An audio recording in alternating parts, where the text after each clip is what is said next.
presidente de Chile, Gabriel Boric, reaccionó en su cuenta de X a la decisión del Tribunal Supremo de Venezuela de validar la victoria electoral de Nicolás Maduro y escribió que el TSJ terminó por consolidar el fraude, que no hay dudas de que el régimen de Maduro es una dictadura que falsea elecciones, reprime a sus opositores y es indiferente al exilio de sus ciudadanos.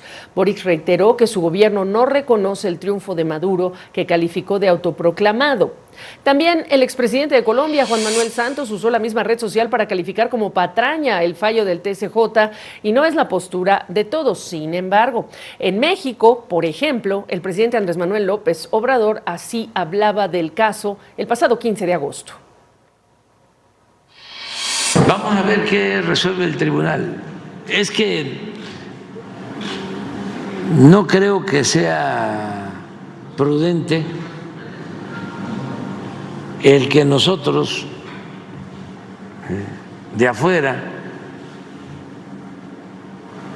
un gobierno extranjero, sea quien sea, opinemos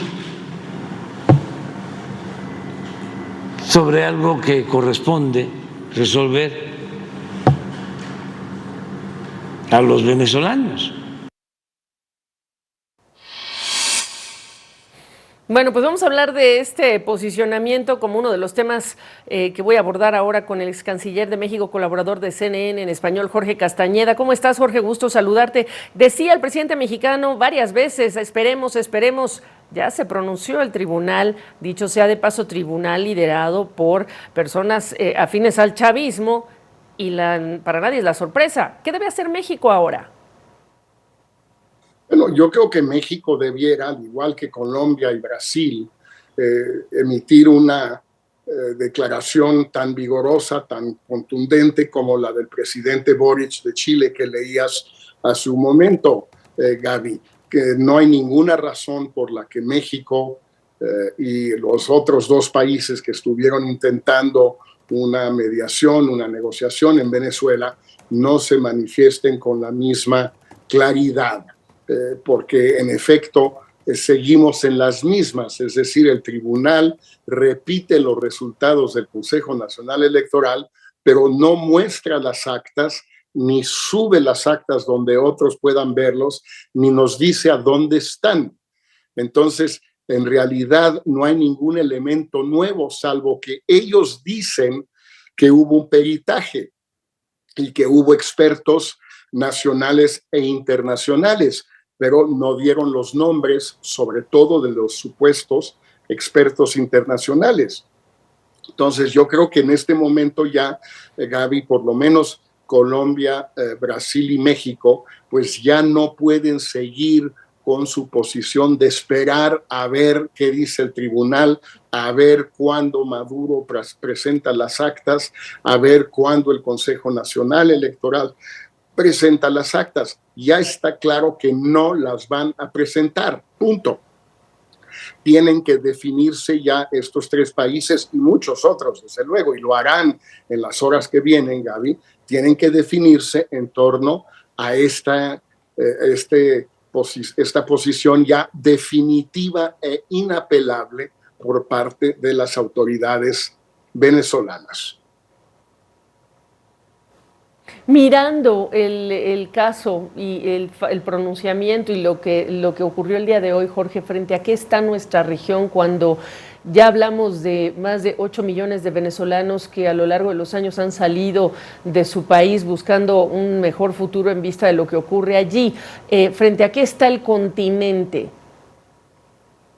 Bueno, está ante una violación flagrante de la Carta Democrática Interamericana que data del 2001, frente a la Convención Americana de Derechos Humanos, el llamado Pacto de San José, frente a toda normatividad democrática electoral de América Latina y de buena parte del resto del mundo.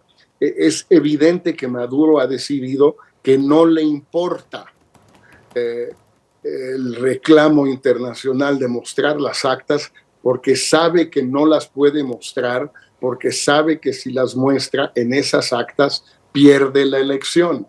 Pues ha decidido hacerse de la vista gorda, ante los reclamos internacionales. Lo que tienen que hacer los demás países de la región y sobre todo los que más pesan en el ánimo venezolano es definirse con claridad y pedir ya con contundencia, con claridad, la salida de Maduro y una transición pacífica con garantías para Maduro, sus secuaces, y dejar el poder en manos de Edmundo González, el que ganó las elecciones. Yo no veo ya más espacio de negociación, Gaby. Esta idea de los brasileños de que haya una nueva elección, pues es un poco una farsa, porque uno se pregunta con qué fundamento, por qué habría un desenlace diferente con una nueva elección del desenlace que hubo con esta elección. ¿Por qué habría algo distinto? Habría muchos observadores internacionales, pues no los dejó entrar Maduro. Por supuesto. Y ni hablar de a poco vamos a usar al mismo Consejo Nacional Electoral, ¿no? Digo yo. Oye, Jorge, no te voy a dejar ir sin que hablemos del presidente mexicano que está muy ocupado en defender la reforma judicial, la que está promoviendo en momentos en los que hay un paro de trabajadores del sector, del sistema judicial. El tema polémico es la elección, por supuesto, de los jueces y magistrados. Ya no será necesariamente el más calificado, sino quizá el más popular. Y llama la atención lo que ha sucedido hoy, Jorge Castañeda, que fue el cambio de opinión que tuvo el día de hoy Ken Salazar, el embajador de Estados Unidos en México, que 6 días después dice hoy que sí, que la elección popular directa de los jueces es un riesgo a la democracia, que amenazaría la histórica relación comercial, que facilitaría carteles y otros actores, a tomar ventaja. Me parece que tenemos primero el pronunciamiento del propio Ken Salazar. Si quieren lo corremos. Creo que la elección directa de jueces representa un riesgo para el funcionamiento de la democracia de México y la integración de las economías de Estados Unidos, México y Canadá abajo del TEMEC. Cualquier reforma judicial debe tener las salvaguardas que garanticen que el Poder Judicial sea fortalecido y no esté sujeto a la corrupción de la política. Bueno, Jorge, tú sabes, hace 3 días varios sectores empresariales e industriales de Estados Unidos le escribieron a Anthony Blinken, secretario de Estado de Estados Unidos, diciendo, estamos muy preocupados. Eso parece que fue lo que cambió. ¿Qué dices tú? En primer lugar, Gaby, todo sugiere que esta es una instrucción que recibió el embajador Salazar de Washington, de sus jefes en Washington, porque su posición la había expuesto en varias ocasiones en los últimos días y las últimas semanas, y oscilaba entre es un asunto de los mexicanos o es una reforma muy positiva.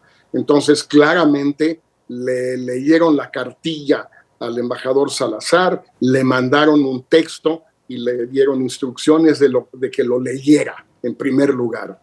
En segundo lugar, esto va a provocar, obviamente, una reacción del presidente López Obrador mañana en la mañana. Se va seguramente a envolver en la bandera, claro, rechazar esta injerencia inadmisible, etcétera, etcétera. Pero hay que recordar, Gaby, que el embajador Salazar ha sido su mero amigo, cuate del presidente López Obrador durante los 3 años que lleva Salazar en México. Es para López Obrador pues una cachetada muy fuerte viniendo de su gran amigo.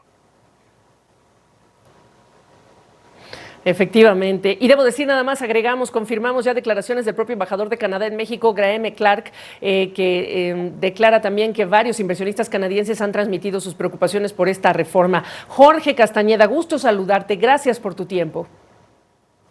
Gracias, Gaby. Un abrazo.